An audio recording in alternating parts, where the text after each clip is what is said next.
ప్రభు సన్నిధిలో ప్రభు బిడ్డలుగా ప్రభు ఇచ్చిన అత్యున్నతమైనటువంటి అవకాశం బట్టి దేవునికి ఎక్కడైనా స్థుతులు స్తోత్రాలు చెల్లించుకోవాల్సిన అవసరం మనకు ఉంది కనుక బైబిల్ గ్రంథం నుంచి ఒక మాటను మనం జ్ఞాపకం చేసుకుందాం.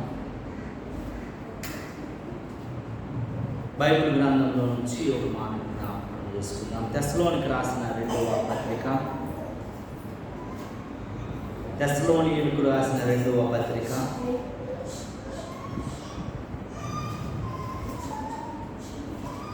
మొదటి అధ్యాయం 12వ వచనాన్ని జ్ఞాపకం చేసుకుందాం. తెస్సలోనికులు రాసిన రెండవ పత్రిక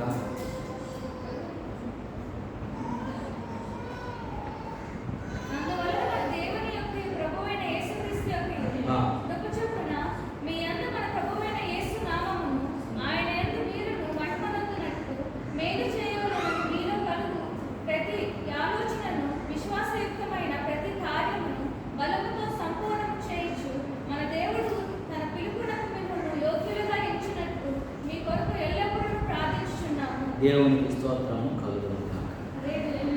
విధేయతను బట్టి యోగ్యులుగా ఎంచబడుట, యోగ్యత, యోగ్యులుగా ఎంచబడటం, విధేయతను బట్టి అంట. దేవునికి స్తోత్రము కలుగును గాక.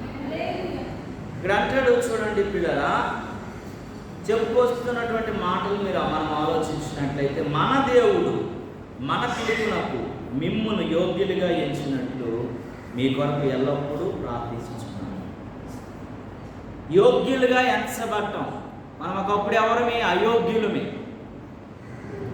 ఎన్నిక లేని వారమే, ఏ రకమైనటువంటి యోగ్యత లేనటువంటి దీనస్థితిలో ఉన్నవారమే, దేవుని కృపను అనుభవించలేని వారమైనటువంటి వారమే. మనల్ని దేవుడు యోగ్యులుగా ఎంచాలని దేవుడు ఆశిస్తున్నాడు, ఆలోచిస్తున్నాడు. కనుక దేవుని వాక్యం జాగ్రత్తగా ఆలోచించినట్లయితే, దేవుని వాక్యము చాలా జాగ్రత్తగా గమనించినట్లయితే, దేవుని వాక్యం చెబుతున్నటువంటి మాటలు మనం దీర్ఘంగా తెలుసుకున్నట్లయితే, దేవుడు మాట్లాడుతున్న సంగతులలో చాలా విలువైనటువంటి మాటలు మనకి అర్థమవుతుంది. నువ్వు అయోగ్యత స్థితిలో ఉంటే దేవుడికి ఇష్టం ఉండదు. యోగ్యులుగా మలచడమే, పనికిరాని వ్యక్తిగా ఉండటానికి ఇష్టం లేదు. పనికొచ్చే వ్యక్తిగా ఉండాలని దేవుడు కోరుకుంటున్నాడు, పనికొచ్చే మనిషిగా ఉండాలని దేవుడు కోరుకుంటున్నాడు. కనుకనే దేవుడు వాక్యం చెబుతుంది, దేవుడు మాట్లాడుతున్నది ఏంటంటే, చూడండి పిల్లరా, విధేయతను బట్టి యోగ్యులుగా ఎంచబడతామని. మనం విధేయత కలిగి ఉండట యోగ్యులుగా మనం ఎంచబడతామని దేవుని వాక్యం చెబుతాం. అందుకే కదా దేవుని వాక్యం అంటది కదా, కొరింథీయులకు రాసిన పత్రికలో తీనవసరం లేదండి, నేను చెప్తాను. మొదటి కొరింథీయులకు రాసిన పత్రికలో అంటాడు, 2వ అధ్యాయం 9వ వచనం చదివితే తర్వాత ఇంటికి వెళ్ళాక, తనను ప్రేమించు వారి కొరకు ఏమి సిద్ధపరచునో అవి కంటికి కనబడవు, చెవికి వినబడవు, హృదయానికి గోచరము కావని వ్రాయడం.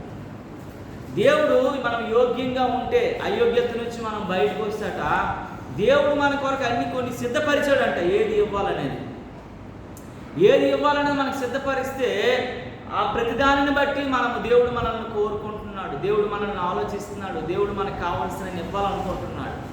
కనుక ఏది మనకి సిద్ధపరచునో అవి మన కంటికి కనబడవు, మన చెవికి వినబడవు, మన హృదయానికి అర్థం కాదు. మనం ఈ స్థితిలో ఉన్నామేంటి? మన పరిస్థితి మారదా, మన విధానం మారదా, మన స్థితిగతులు మారదని మనం చాలాసార్లు అనుకుంటాం. యవనస్తులు మరి ముఖ్యంగా అనుకునే మాట ఏంటంటే, ప్రభువు నన్ను సిద్ధపరచడా, ప్రభువు నన్ను స్థిరపరచడా, నేను అస్థిరత్వంలో బ్రతుకుతున్నాను కదా, నేను అనేక రకాలైనటువంటి భయంకరమైనటువంటి స్థితిగతుల్లో ఉన్నాను కదా, నన్ను దేవుడు స్థిరపరచడా అనేటువంటి ఆలోచనలో పడిపోతారు. దేవుని నామమునకు మహిమ కలుగును గాక. హల్లెలూయా. చాలామంది యవనస్తులు గ్రాడ్యుయేట్స్ అయిపోయి, పోస్ట్ గ్రాడ్యుయేట్స్ అయిపోయి, పిహెచ్డీ చదివిన వారు చెప్పే మాట ఏంటంటే, ప్రభువుని కొరకు మేము ప్రార్థిస్తున్నాము, ప్రభువుని వేడుకుంటూ ఉన్నాము, ప్రభు పాదాలు పట్టుకుంటున్నాము, కానీ ఇంకా మమ్మల్ని స్థిరపరచడం లేదని. కానీ దేవుని వాక్యం చెప్తుంది, దేవుడు నువ్వు యోగ్యతగా మారితే, ఆ యోగ్యత నుంచి నువ్వు తప్పించబడితే, యోగ్య సంబంధమైన వ్యక్తిగా మారదంట. దేవుని వాక్యం ఏం చెప్తా ఉందంటే, దేవుడు ఏం మాట్లాడుతున్నాడంటే, దేవుడు ప్రేమించినటువంటి మనిషిగా నువ్వు మారిపోతంట, నీ కొరకు దేవుడు కొన్ని సిద్ధపరిచాడంట. ఎలాగంటే నువ్వు కంటికి కనబడదు, నీకు చెవికి వినబడదు, హృదయంకి అర్థం కాదు, నేను ఈ స్థితిలో ఉండటం ఏంటి అనే స్థితికి వెళ్ళిపోతాం మనం. చాలామంది మనము ఇక్కడ కూడా కొంతమంది అంటే వారికి ఇచ్చినటువంటి ఆధిక్యతను పోగొట్టుకుంటే మనం ఏం చేయలేము. కొంతమంది దైవజనులను కూడా దేవుడు గొప్పగా దీవించాడు, వారి ఆధిక్యతను పోగొట్టుకున్న వాళ్ళు చాలామంది ఉన్నారు. చాలామంది విశ్వాసాలను కూడా దేవుడు ఉన్నతమైన స్థితిలో ఉంచాడు, ఉన్నతమైనటువంటి పరిస్థితుల్లో ఉంచాడు. నాకు ఒక కుటుంబం తెలుసు, వారు ఎలాంటి పరిస్థితి అంటే వారి తల్లి ఇంట్లో ఉన్నటువంటి పని మనిషిగా పనిచేసేది, గిన్నెలు కడిగేటువంటి పని చేసేది. 4 సంతానం, 2 కొడుకులు 2 కూతుర్లు. ఆ ఉదయాన్న 5 గంటలకు వెళ్ళిపోయి 4-5 ఇల్లులు, ఒక 10 ఇల్లుల్లో పనిచేసి నెలకు 30,000 రూపాయలు సంపాదించి ఆ పిల్లల్ని చదివించేదాన్ని. చాలా ప్రయాసపడేది. ప్రార్థన చేయడానికి నన్ను పిలిచినప్పుడు నేను వెళ్ళేవాడిని. నాన్న, తమ్ముళ్ళ కొరకు చెల్లెల కొరకు ప్రార్థన చేయి, వీరి జీవితాలు దేవుడు కట్టాలా, మా కొరకు దేవుడు ఏమి స్థిరపరిచాడు, ఏమి సిద్ధపరిచాడు అర్థం కావట్లేదు, మేమైతే ప్రభు సన్నిధిలో కనిపెడుతున్నాము, మాకు ఉన్నటువంటి ఈ పనిలో నేను అంట్లు కడుక్కొని నేను సంపాదించిన సంపాదన బట్టి ఈ కుటుంబం పోషించబడుతుంది, మా దీనస్థితి నుంచి, మా దారిద్ర్య స్థితి నుంచి ఎప్పుడు మమ్మల్ని బయటికి తీసుకొస్తాడో అని ఆమె ఎప్పుడు ప్రార్థన చేయమని అడిగేది. ఒకరోజు దేవుడు ఆ యొక్క స్థితిని మార్చేశాడు. ఆ పాప ఫస్ట్ వాళ్ళ ఇంట్లో పెద్ద కూతురు, ఆమె జీవితంలో డిగ్రీ పాస్ అయింది. డిగ్రీ పాస్ అయిన తర్వాత అంటే సరదాగా ఒక ఈమె ఫ్రెండ్కి ఎగ్జామినేషన్ రాయడం కొరకు ఈమె కూడా అప్లికేషన్ పెట్టుకుంది. ఈమెకి అంత చదువు లేదు, అంత గొప్పతనం ఏమి లేదు. వాళ్ళ ఫ్రెండ్ బాగా చదువుతుంది, ఆ అమ్మాయి ఎగ్జామ్ రాయడానికి వెళ్ళింది, ఈమె కూడా వెళ్ళింది. ఇద్దరు గ్రూప్ 2 అనేటువంటి ఎగ్జామినేషన్ రాయడానికి వెళ్ళారు. ఎస్ఐలు పడ్డాయి. ఆ ఎస్ఐ ఎగ్జామినేషన్ కొరకు ఇద్దరు వెళ్ళారు, రాశారంట. ఈ అమ్మాయి పాపం ఒకరోజు ఒక పూట తిన్న అమ్మాయి అయినా సరే బలంగా ఉంది, చక్కగా ఉంది, పరిగెత్తగలిగినటువంటి అన్ని టెస్టులు ఈ అమ్మాయి పాస్ అయిపోయింది. ఈ అమ్మాయితో ఈ ఫ్రెండ్ కోసం వెళ్ళినటువంటి అమ్మాయి పాస్ అయింది, కానీ ఆ అమ్మాయి అన్ని విషయాల్లో కూడా పోయిందండి, ఫెయిల్ అయిపోయింది. ఈ అమ్మాయి కొద్ది రోజుల తర్వాత రిటర్న్ టెస్ట్ రాసింది, రిటర్న్ టెస్ట్లో కూడా పాస్ అయిపోయింది, ఎస్ఐ ఉద్యోగం వచ్చింది. ఎస్ఐ ఉద్యోగం జాయిన్ అయింది. ఎస్ఐ ఉద్యోగం ట్రైనింగ్కి వెళ్ళిపోయిన తర్వాత వారికి అమ్మాయికి కొంత 10,000 12,000 ఎంతో ట్రైనింగ్లు ఇస్తుంటాం. ఆ అమ్మగారి తల్లికి అడిగిందంటే, అమ్మ నేను 10,000 సంపాదిస్తున్నాను, ఎస్ఐ అయిపోయాను కదా, ఇంక నువ్వు మాకు చెప్పుకోవడానికి వచ్చి నామోషిగా ఉంటుంది, నువ్వు పని మానే అమ్మ, ఈ అంట్లు తోమడం పని అని చెప్పేసి ఆ తల్లికి ఒకరోజు వచ్చి కూర్చొని చెప్పిందంట. ఆ తల్లి నాతో కూర్చుని పెట్టి మాట్లాడింది. ఆ పిల్లలు అనుకున్నటువంటి కాదు, నాకైతే గుండె ఆగిపోయింది. ఎందుకనంటే ఎవరైనా మానేయమ్మ, నీకు ఎందుకు కష్టం, నేను 10,000 15,000 తెస్తున్నాను కదా, సుఖంగా తినొచ్చు కదా అని అంటే, నీవు ఈరోజు సుఖంగా తినొచ్చు కదా అని మాట్లాడక ముందు నేను ఆ పని ద్వారా మిమ్మల్ని సుఖంగా తినొచ్చు అనే మాట వరకు తీసుకొచ్చానని చెప్పింది ఆవిడ. నేను ఉంటాను, నేను ఆ రోజు ఆ గిన్నెలు తోముకోకపోతే, ఆ గిన్నెలు కడగకపోతే ఈరోజు నువ్వు ఈ స్థితిలో ఉండే వ్యక్తివే కాదు. దేవుడు మనల్ని ప్రేమిస్తున్నాడు కాబట్టి, మనల్ని స్థిరపరిచాడు, సిద్ధపరిచాడు కాబట్టి మన వరకు ఉంచబడినటువంటి ఆశీర్వాదాన్ని ఈరోజు నువ్వు చవి చూస్తున్నావు తప్ప నీ టాలెంట్, నీ స్థితితో, నీ పరిస్థితితో కాదు. నువ్వు గవర్నమెంట్ కాలేజీలో చదువుకున్నావు, గవర్నమెంట్ స్కూల్లో చదువుకున్నావు, గవర్నమెంట్ మరి జూనియర్ కాలేజీలో చదువుకున్నావు, నువ్వు డిగ్రీ చదివినంత మాత్రాన ఉన్నతమైనటువంటి గొప్ప వ్యక్తివేం కాదు. నీకున్న జ్ఞానానికి తుడుచుకునేటువంటి సఫాయి వాళ్ళ ఉద్యోగం రావటమే కష్టము, కానీ నీకు సబ్ ఇన్స్పెక్టర్ ఆఫ్ పోలీస్ ఉద్యోగం వచ్చిందంటే అది కేవలం దేవుని కృప, దేవుడు సిద్ధపరిచిందని చెప్పింది. తర్వాత 4 పిల్లలను కూడా దేవుడు స్థిరపరిచాడు, సిద్ధపరిచాడు, ఉన్నతంగా ఉంచాడు. ఆ పరిస్థితుల్లో అందరిని దీవించినప్పుడు ఆమె వెళుతున్నటువంటి ఒక సంఘానికి ఆమె ఎలా నిలబడిందో తెలుసా అండి? అంటులు తోముకున్న ఆమె ఆ పాస్టర్ గారు నడిపిస్తున్నట్టు సంఘం అద్దెకి తీసుకున్నారు. దానికి నెలకి 22,000 అద్దె కట్టాలి. చాలామంది అక్కడికి తెచ్చుకొచ్చినటువంటి ధనవంతులు ఉన్నారు, ఉద్యోగస్తులు ఉన్నారు, అందరూ ఉన్నారు. కానీ ఈ తల్లి నిలబడింది, ఏం చెప్పిందంటే తెలుసా? నేను గొడ్డులు కడుక్కున్న వ్యక్తిని మీ అందరికీ తెలుసు, నా స్థితి అందరికీ తెలుసు, కానీ నా కుటుంబాన్ని యోగ్యులుగా నిలబెట్టాడు, దేవుడు స్థిరపరిచాడు.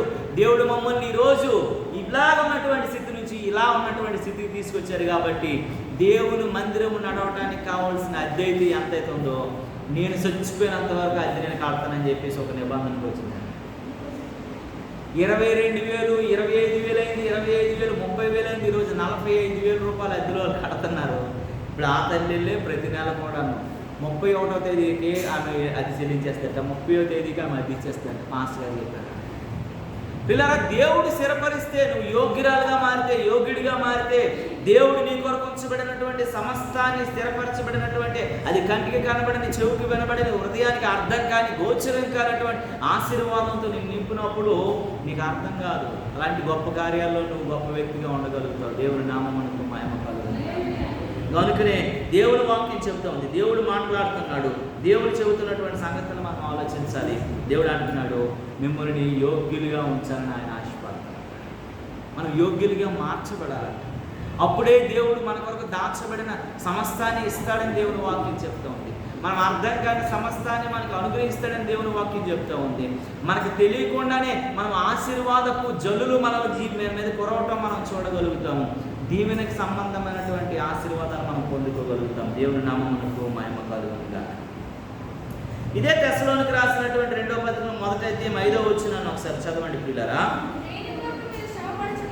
దేని కొరకు మీరు శ్రమ పడుచున్నారో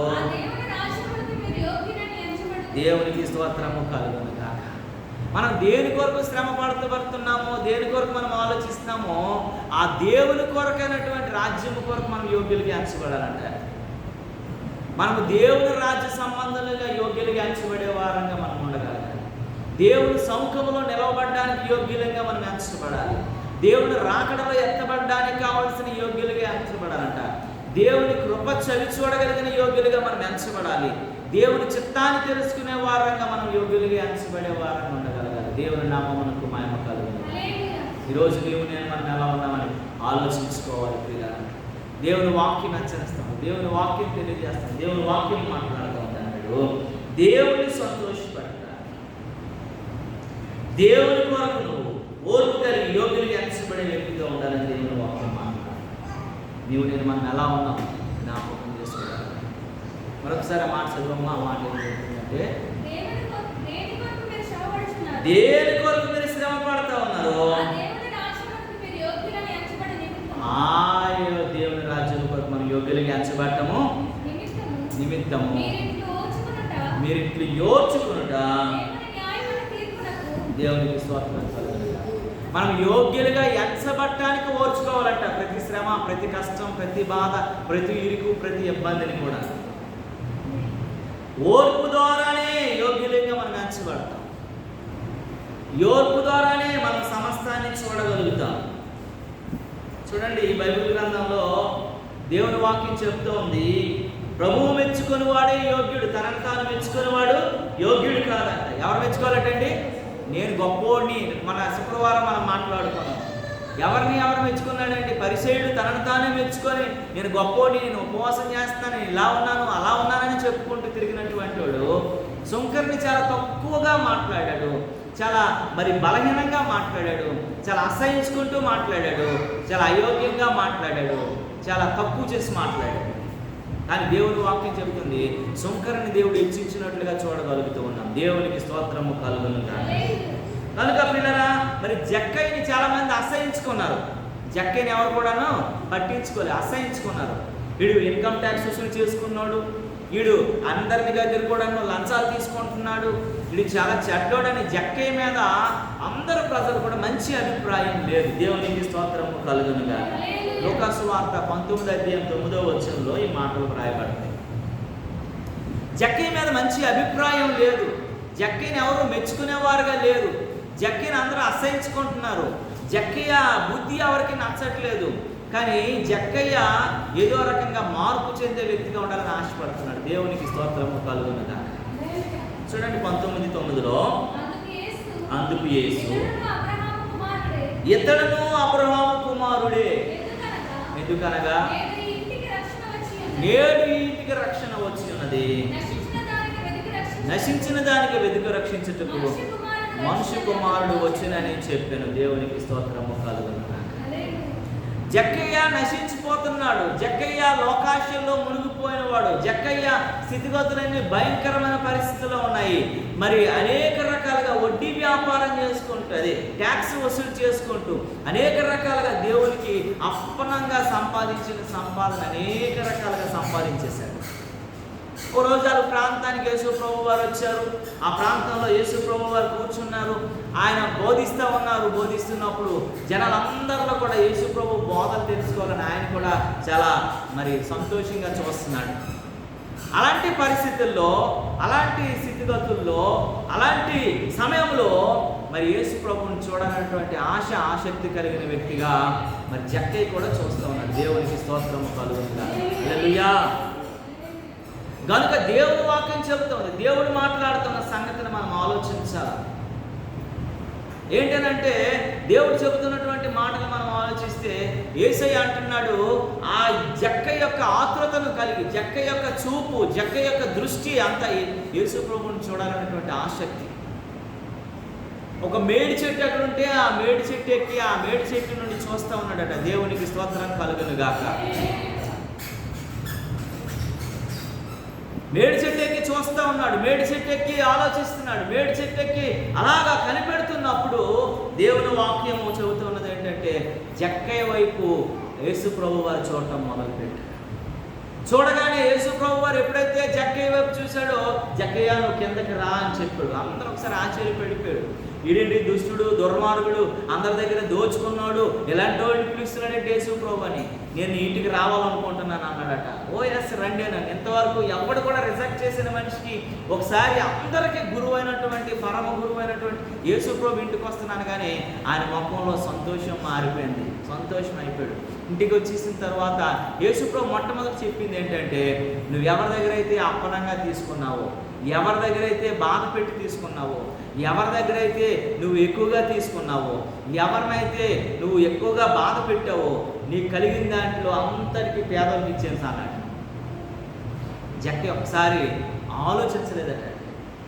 నేను దుష్టుడు లాంటి, దుర్మార్గతలు ఉన్నవాడిని, పేదలందరినీ, రక్తం తాగిన మనిషిని నేను సంపాదించుకోవడం కొరకు నేను ప్రయాసపడే వ్యక్తిని, ఇన్ని చేసే వ్యక్తికి వచ్చి యేసు ప్రభు నా ఇంటికి వచ్చి నన్ను అభినందించడమే గొప్ప, ఇప్పుడు నేను ఏం చెప్పినా చేస్తానని తనకు కలిగిందంతా కూడా పేదలందరికీ పనిచేశాడు. తన మార్పు చెందుతాడు.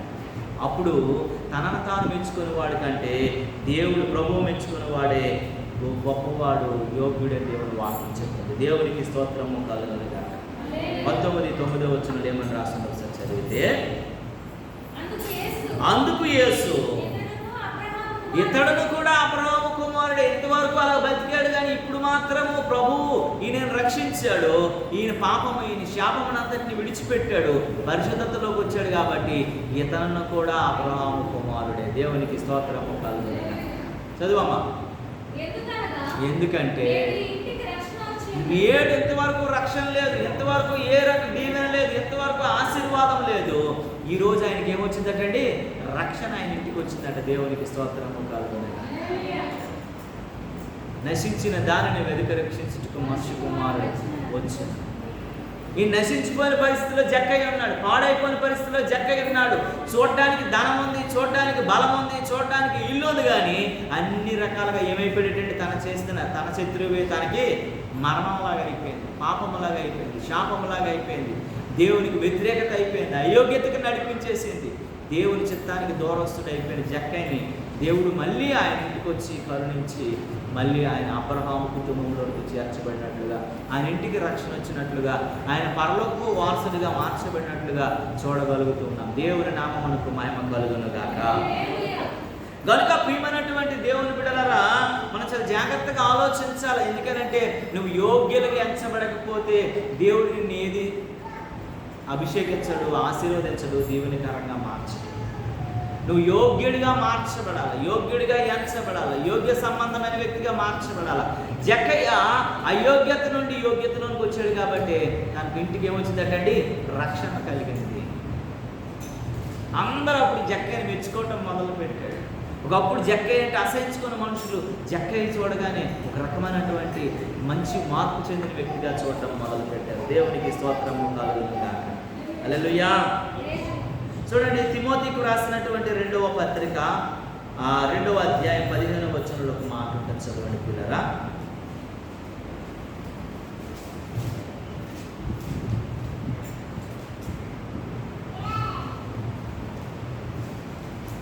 తిమోతికి రాసిన 2వ పత్రిక 2వ అధ్యాయం 15వ వచనంలో, దేవుని ఎదుట యోగ్యులుగా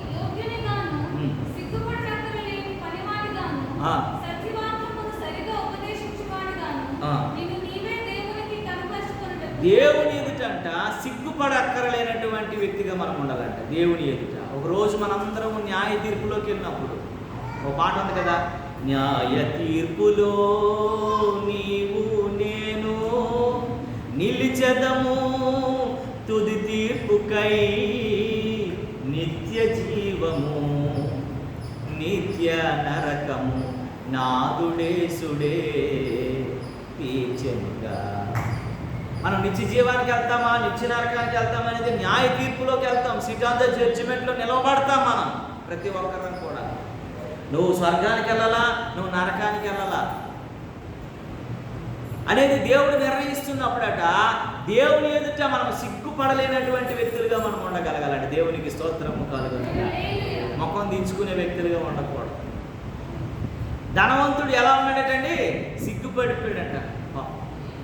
ధనవంతుడు సిగ్గుపడిపోయాడు. ఒకప్పుడు ఇక్కడ తలెత్తుకొని తిరిగేవాడు.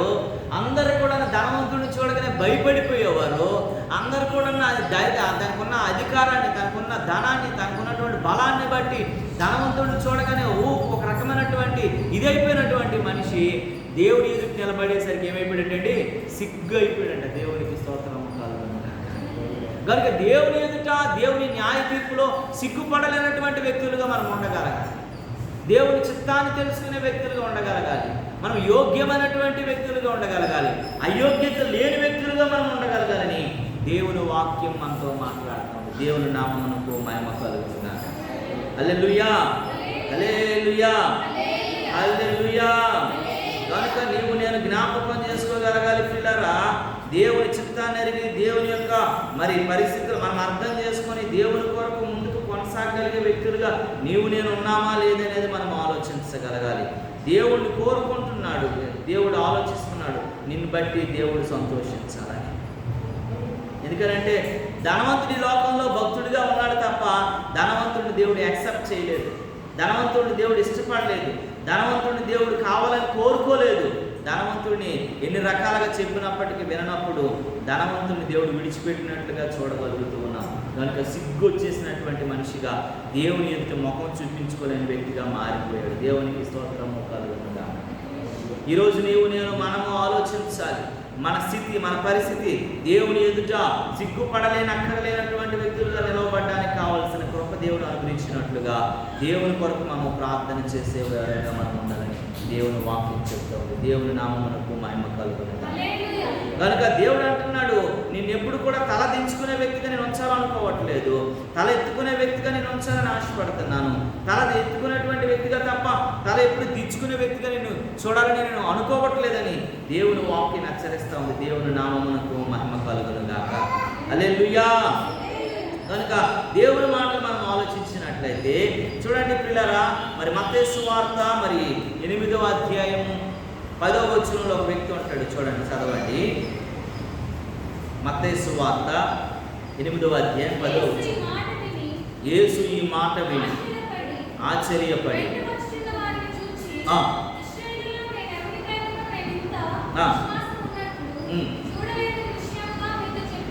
పైన ఒకసారి చదువమ్మ, కొంచెం 2-3 వచనాలు పైకి వెళ్ళి.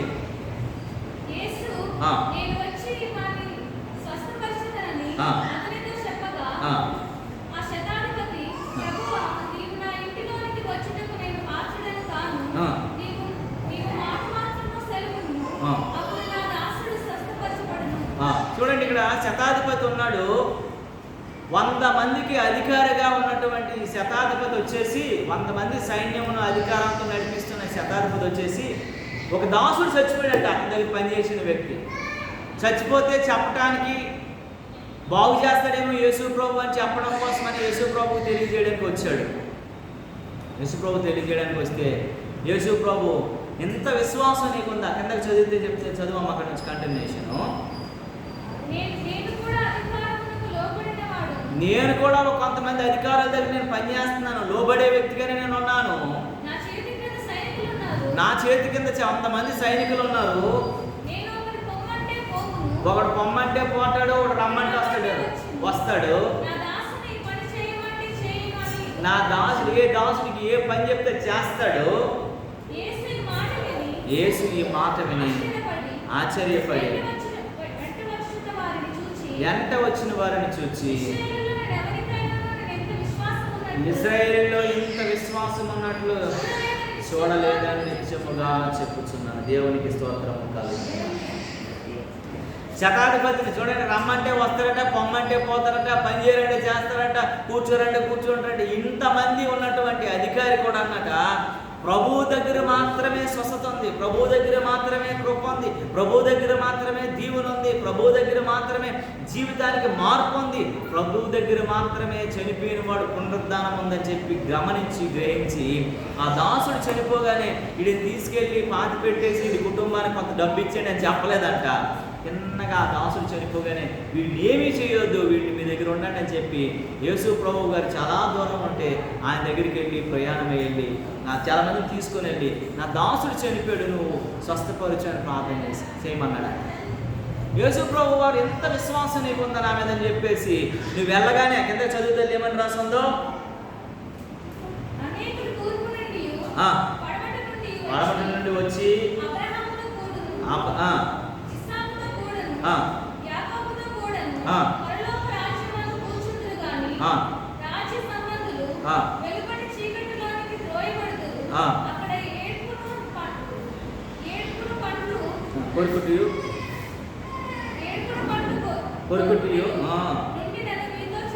దేవునికి స్తోత్రము కలుగును.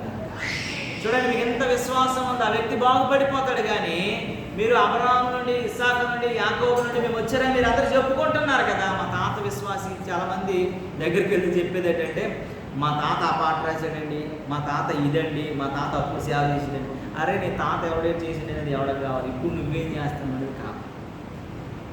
మనం ఇప్పుడు ఎలా ఉన్నాం దేవునికి, మనం దేవునికి ఎంత సమీపస్తులుగా ఉన్నాం, దేవుడు పిలిస్తే మన దగ్గరకు వస్తున్నాడా లేదా, దేవుడు మనం ఆలకిస్తున్నాడా లేదా, మన ప్రార్థనకి చెవియొగుతున్నాడా లేదా, మన విన్నపాలు గైకొంటున్నాడా లేదా అనేది మనం చూసుకోగలగాలంట. దేవుడు నామమునకు మహిమ కలుగునుగా.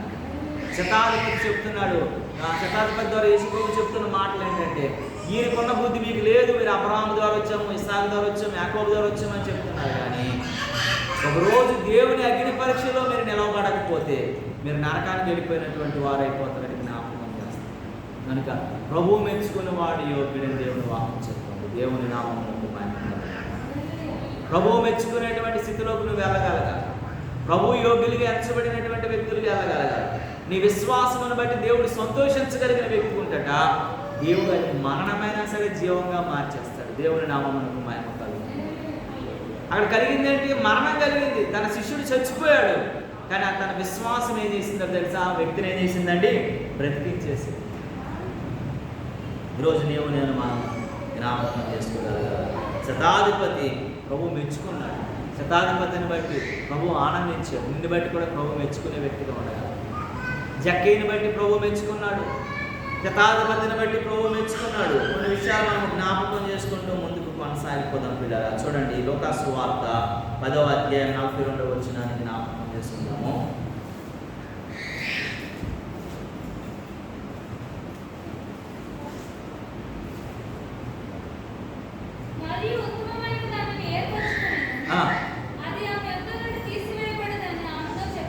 దేవునికి స్తోత్రము కలుగును. మరియమ్మ, యేసు ప్రభు వారు మరియమ్మ గారి ఇంటికి వస్తుంట మార్త వంటలు చేసుకుండేది. మరియమ్మ మాత్రం ఏం చేస్తుండేదంటే అండి, యేసు ప్రభు వారికి పాదాల దగ్గర కూర్చొని దేవుని మాటలు గుర్తు చేసుకుంటూ ఉండేది. దేవుని మాటలు వింటుండేది. దేవుని మాట ప్రకారం జీవిస్తూ ఉండేది. దేవుని మాటని ఆలోచిస్తుండేది. దేవుని మాట పైనే మనస్సు కలిగి ఆలోచిస్తుండేది. దేవుని పాదాల దగ్గర నేర్చుకుంటూ ఉండేది మరియమ్మ. దానిని బట్టి దేవుడు చాలా సంతోషించేవాడు. మార్త రోజు అడిగింది, నువ్వు అలా కూర్చుంటావు, నువ్వే పని చేయవు, నువ్వెప్పుడు కూడా ఇలాగే మాట్లాడతావు, నువ్వెప్పుడు ఇలాగే ఉంటావు, నువ్వే పని చేయవేంటి అని చెప్పేసి మాట్లాడుతుంటే యేసు ప్రభు వారు ఆ మాట వినగానే ఏమన్నాడంట చూస్తే, ఆ మాట చెప్తూ ఉంటారు, అక్కడ చెప్తూ రాయబడింది, మరియా ఉత్తమమైన దానిని ఏర్పాటు చేసుకోయింది, దాన్ని ఆమె దగ్గర నుండి అది ఎప్పుడు తీసుకోలేదు. మనం ఉత్తమమైనది ఏదైనా ఏర్పాటు చేసుకుంటే దాని నుంచి ఎవరిని తీసుకోలేదు.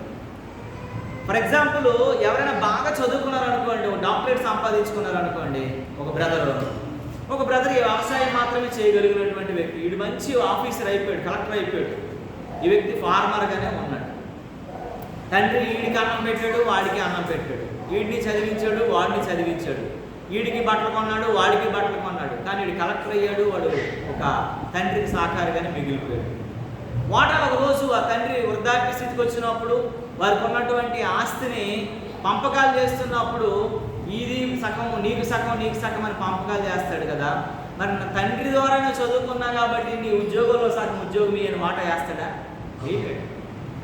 ఎందుకంటే ఎవడు సంపాదించుకునేది, ఎందుకంటే యోగ్యమైనది ఎవరైనా నేర్చుకున్నారు అనుకోండి, దాని నుంచి ఎవరు కూడా దాన్ని తీయలేరంట. అందుకే అక్కడ మరీతో మాట్లాడుతున్నాడు. మార్తా, నువ్వు సంపాదించుకున్నావు కానీ నాకేదో క్షణికమైనటువంటి ఆహారం పెడుతున్నావు, కానీ మరీ అలా కాదు, పరలోక సంబంధమైనటువంటి యోగ్యతను సంపాదించుకుంది, దాన్ని ఆమె నుండి ఎవరు కూడా తీసివేయలేడు. దేవుని వాక్యం చెప్తుంది. నువ్వు దేవుని వాక్యం నీ హృదయంలో ఉంటే, దేవుని వాక్యం నీ మనసులో ఉంటే, దేవుని వాక్యంతో నువ్వు అంటకట్టబడి ఉంటే, దేవుని కృప ద్వారా నువ్వు బలపరచబడి ఉంటే, దేవుని రాజ్య వారసురాలుగా నువ్వు ముందుకు కొనసాగగలిగితే దేవుని దగ్గర నుంచి నేను ఏది నీ తీయలేట. దేవునికి స్తోత్రం కాదు, అది ఎంత గొప్పదైనా సరే.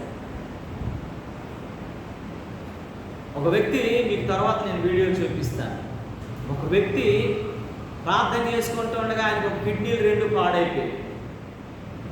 చాలామంది అన్నారట, బంధువులు అందరూ అన్నారట, యేసు ప్రభువుని నమ్మిన తర్వాత నీ కిడ్నీలు పోయాయి అని చెప్పేసి. ఆ వ్యక్తి మాత్రం మందులు వాడటం ఏ రకంగా కూడా ప్రభు మీద ఆధారపడగలిగిన వ్యక్తి. డాక్టర్లు అన్నారంట, నీదంతా కూడా పాడైపోయిందయ్యా, ఇక నీ కిడ్నీలు పనిచేయమనంటే డాక్టర్ల దగ్గరికి, ఎందుకంటే బలవంతంగా తీసుకెళ్ళారట డాక్టర్ దగ్గరికి. ఆయన, నేను మందులు వాడనండి, నేను దేవుడు బ్రతికిస్తే బ్రతుకుతాను, లేకపోతే చచ్చిపోతాను అన్నాడంట. ఆ డాక్టర్ అంటే ఛాలెంజ్ చేశాడంట, మా వైద్యదాని వృత్తికే నువ్వు అవమానపరుస్తున్నావు, దేవుడు ఎప్పుడు బాగు చేసాడు, డాక్టర్లందరినీ ఏర్పాటు చేసాడంటే బాగు చేయించుకోవటం కోసమని, నువ్వు బాగు చేసుకోకపోతే చచ్చిపోతావు అన్నాడట. ఈయన కూడా ధైర్యంగా కూడా నా దేవుడు నన్ను రక్షిస్తాడు, నా దేవుడు సమర్థుడని చెప్పేసి 30 దినాల తర్వాత మళ్ళీ నీకు వచ్చి నేను కలుస్తానని చెప్పి వచ్చేసాడు సేవకు. వచ్చేసిన తర్వాత ప్రార్థన చేయడం మొదలుపెట్టాడు, ప్రభువా నీ నామం మహిమపరచబడినట్టు నేను బ్రతకకపోతే ఈరోజు చనిపోయి, లేదు నీ నామం మహిమపరచబడడానికి నేను బ్రతకాలనుకుంటే నా అనారోగ్యం నుంచి నన్ను విముక్తుడు చేసి స్వస్థపరచు ప్రభు అని ప్రార్థన చేశాడు 30 రోజులు. 30 రోజుల తర్వాత డాక్టర్ గారి దగ్గరికి వెళ్ళాడంట. మళ్ళీ ఈ క్రియాటివ్ టెస్టులు అన్నీ చేశారంట. ఈ కిడ్నీలు 18 సంవత్సరాల యవనస్తుల కిడ్నీల్లో మారిపోయాయంట. దేవునికి స్తోత్రం కలుగుతుంది. ఈయనకి 35 సంవత్సరాలు, ఈయన కిడ్నీలు ఫస్ట్ పాడైపోయి రిపోర్ట్స్ ఉన్నాయి, అదే డాక్టర్లు చూశారు, అదే డాక్టర్ పరీక్షల్లోకి వెళ్ళింది. 10 నెల రోజుల తర్వాత అదే డాక్టర్ దగ్గరికి వెళ్ళి మళ్ళీ టెస్ట్ చేసుకుంటే 18 సంవత్సరాల యవనస్తులు కిడ్నీలో మారిపోయాయంట. ఆ డాక్టర్ సాక్షిని చెప్పాడు, యేసు ప్రభు ఉన్నాడు, యేసు ప్రభు లేకపోతే నేను చేయగలిగింది ఏంటంటే ఈ రోజు నుంచి నేను బైబిల్ చదువుతానని చెప్పేసి ఆ డాక్టర్ గారు చెప్పి, ఓ బైబిల్ నాకు కొనేసేవ్వండి, ఫీజు వద్దని తీసుకున్నాడు బైబిల్. 18 సంవత్సరాల యవనస్తులు కిడ్నీలా మారిపోవడం ఎక్కడా చూడలేదు. ఇది 30 రోజుల వల్ల నేను ట్రీట్మెంట్ చేసినా సరే నీకు అంత మంచిగా ఆరోగ్యం రాదని చెప్పాడంట. దేవునికి స్తోత్రం కలుగుతుంది. దేవుడు చేసే పనులు, దేవుడు చేసినటువంటి ఘనకార్యాలు, దేవుడు చేసినటువంటి అద్భుతాలు ఎంత గొప్పగా ఉంటాయనంటే అవి మనకు అర్థం కాదు, అవి కంటికి కనబడవు, చెవికి వినబడవు, మన హృదయానికి గోచరము కాబట్టి దేవునికి స్తోత్రము కలుగునుగా. నీవు నేను మనం ఎలా ఉన్నాం ఒకసారి ఆలోచించుకోగలగాలి. నమ్మకమైనటువంటి వ్యక్తులుగా లేకపోతే, దేవునికి ఇష్టమైనటువంటి వ్యక్తులుగా లేకపోతే మనం ఏమీ పొందుకోలేము. ఇష్టమైనటువంటి వ్యక్తులుగా మనం మారితే, యోగ్యులంగా మనం మారితే, మనకు దేవుడు ఎప్పుడు ఏది ఇవ్వకపోయినా అన్నీ కూడా, అది ఆరోగ్యం కావచ్చు, ఆస్తి కావచ్చు, ఆశీర్వాదం కావచ్చు, దీవెన కావచ్చు, మనకు ఏ రకంగా సరే అన్ని రకాలుగా స్పిరిచువల్లీ, ఎమోషనల్లీ, మెంటలీ, ఫిజికలీ ఏ రకంగా నిన్ను దేవుడు హెచ్చరించడానికి సమర్థుడని దేవుని వాక్యం చెబుతా ఉంది. దేవుని నామమున మహిమ కలుగును గాక. రోజు నీవు నేను మనం ఎలా ఉన్నాం ఆలోచించుకోగలగాలి. దేవుని చిత్తాన్ని నెరవేర్చలేని వారంగా మనం ఉంటే దేవుడు చెప్తున్నాడు, దేవుని యొక్క శక్తిని మనము ఆశ్రయించలేని వారంగా ఉన్నాం. కొన్నిసార్లు మనము దేవుని శక్తిని ఆశ్రయించు, దేవుడు ఉన్నాడని మనకు ఆయనలో విశ్వాసం ఉంది కాబట్టి డాక్టర్కే బైబిల్ చదవగలిగించగలిగినటువంటి స్థితికి వెళ్ళిపోయాడు. చాలా చక్కగా ఇప్పుడు దేవుని సేవ చేస్తున్నాడు. 6 సంవత్సరాలు 5 సంవత్సరాలు అయింది. దేవునిలో చక్కగా ఉన్నాడు, ఏ రకమైనటువంటి అనారోగ్యం లేదు. ఏదో 4 రోజుల నుండి మళ్ళీ పోయేటట్టు ఆరోగ్యం కాకుండా దేవుడు ఒకేసారి తన బాహుల్యమైనటువంటి రక్తం చేత స్వస్థపరిచాడు. దేవుని నామమునకు మహిమ కలుగును. కనుక ప్రియమైనటువంటి దేవుని బిడ్డలారా, మనం చాలా జాగ్రత్తగా ఆలోచించాలి. నువ్వు దేవుడు ప్రభువు మెచ్చుకుని వాడే నమ్మకమైనటువంటి దాసుడిగా ఉన్నాడు, నమ్మకమైనటువంటి వ్యక్తిని జ్ఞాపకం చేసుకుంటాడు. ఒక పాపాత్మురాలైనటువంటి ఒక స్త్రీ ఉంది. ఆమె ప్రభువు దగ్గరికి వచ్చింది. ఒక చాలా విలువ కలిగినటువంటి అత్తరు పట్టుకొని వచ్చింది. యేసు ప్రభు పాదాలకి ఆ అత్తరు పూసి ఆమె తల వెంట్రుకలతో ఆ జుట్టు తుడుస్తున్నప్పుడు చాలామంది అసహించుకున్నారు. కానీ ఆమె విధేయతను చూపించింది. ఒక స్త్రీకి జుట్టు అనేది ఏంటంటే ఆమె ఒక గొప్పతనానికి, ఆమె ఒక వ్యక్తిత్వానికి అది సాదృశ్యంగా ఎంచబడింది. అందుకే స్త్రీ గుండి చేసుకుందనంటే చాలా అవమానంగా భావిస్తారు. స్త్రీకి జుట్టు చాలా ప్రాముఖ్యత. మగాడికి మీసం ఎంతో, ఆడదానికి జుట్టు అంత విలువ. కనుక ఆ జుట్టు ఉన్నటువంటి ఆ స్త్రీ ఆ జుట్టుతో ఆయన పాదాలు తుడుస్తున్నప్పుడు ఆమె దినత్వాన్ని చూపించినటువంటి స్థితిని మనము చూడగలుగుతూ ఉన్నాం. దేవునికి స్తోత్రము కలుగునుగా.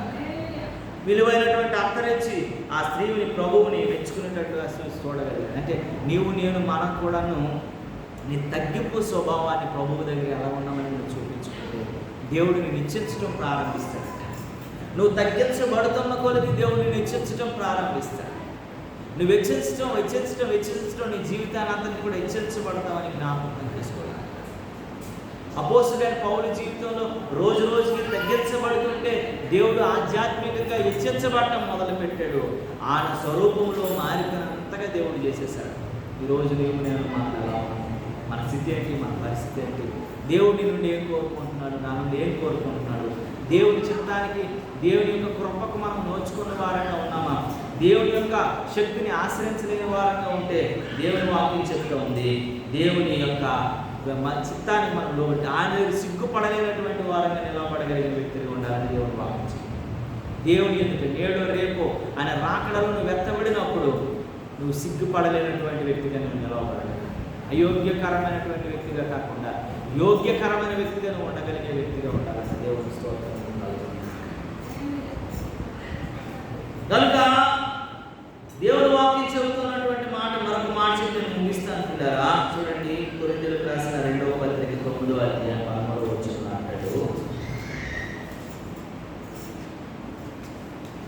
9:13 చూడండి. కొరింథీయులకు రాసిన 2వ పత్రిక 9:13.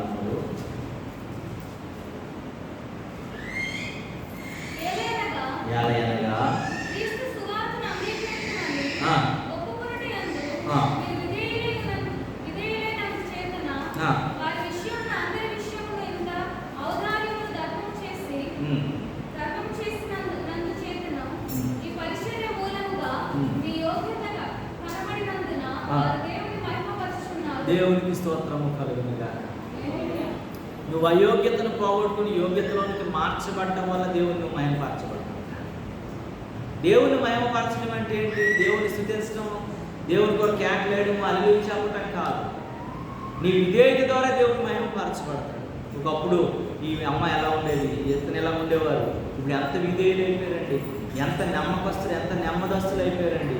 వారిని చూస్తుంటే ఏదో మనకు తెలియనటువంటి ఒక అనుభూతి కలుగుతుంది. వారి మాట వినగానే ఒక సంతోషం కలుగుతూ ఉంది.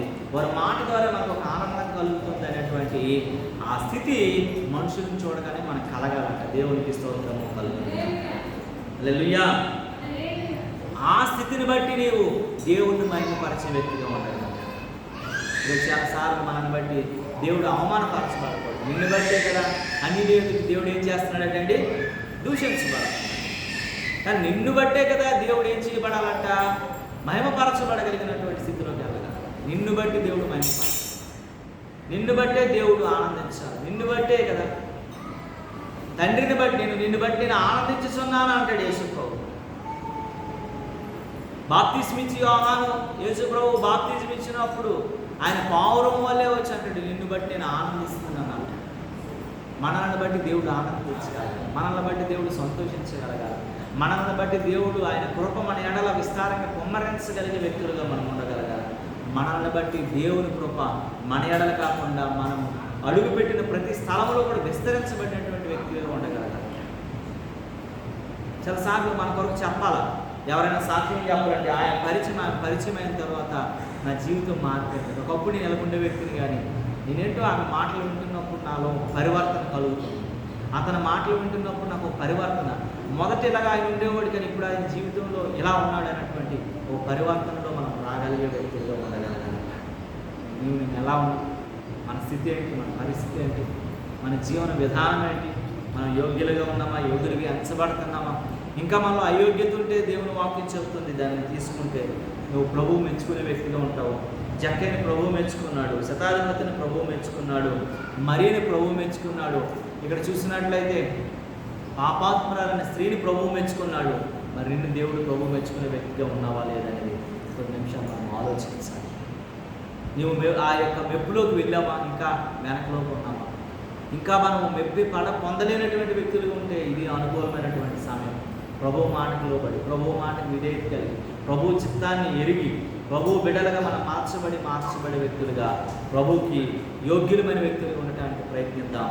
ప్రార్థన చేసుకుందాం. పట్టు మూసుకున్నట్లయితే ప్రభువు మనల్ని మన జీవితాలని యోగ్యులుగా మార్చినట్లుగా ప్రార్థన చేసుకుందాం.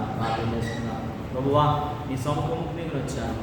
ప్రభువా, నీ చిత్తానికి నేను వచ్చాను. ప్రభువా, నేను అప్పగించుకొనిచున్నాను. నా జీవితాన్ని మార్చండి, నన్ను మలచండి. ప్రభువా, నేను అయోగ్యతను నన్ను తప్పించండి. యోగ్యులుగా నన్ను మలచు ప్రభువా అని ప్రభు సన్నిధిలో వేడుకుందాం.